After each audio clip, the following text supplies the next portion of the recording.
Gel sen. Sen kalacaksın. Beraber sen otur. Dur. Ekstra o.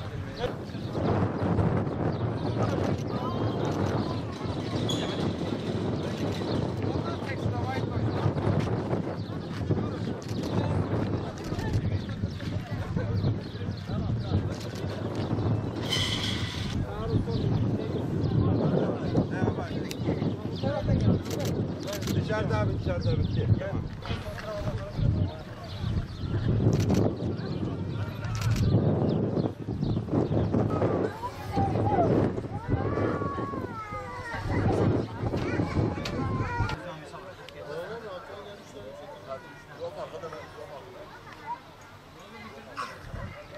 Resim. Ama tam onun işleri yapıldı. Sen basma, ben bastım. Tamam.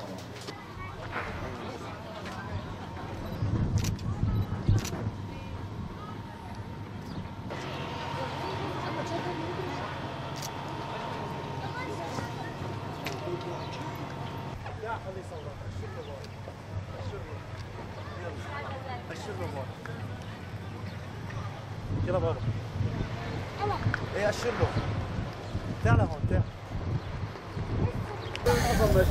Bayram için Suriye'ye mi gideceksin? Ha valla ailem görmeye için Ne gideceğim. hissediyorsunuz? Valla mutluyum.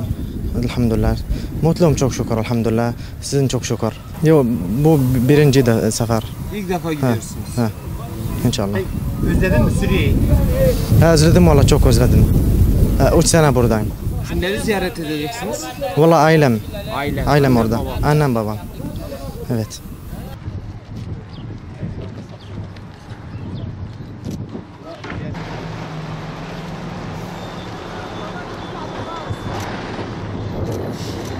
Dün akşam İstanbul'dan çıktım, buraya geliyorum. Biraz bekledik de ondan sonra çıkardılar bizi.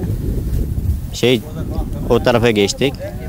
O taraftan sonra Suriye tarafına geldik. Her şey tamam, Allah razı olsun sizi. Bayram için Suriye'ye gidiyorsunuz. He, Suriye ailemi de özledim çok. Ama çok mutluyum. Çok mutluyum valla. Arabida. Valla yani farhan ktir.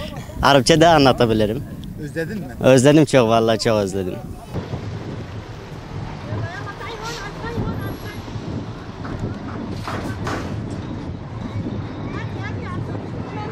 صار لي بتركيا 3 سنين وعلى عيد الإجازات أنا نزلت ومشتاق للوطن ومشتاق لأهلي كتير وإن شاء الله بخير نازل أتجوز وبنرجع تام إن شاء الله على سوريا والله يعطيكم العافية والله يقدرنا بمكافاتكم.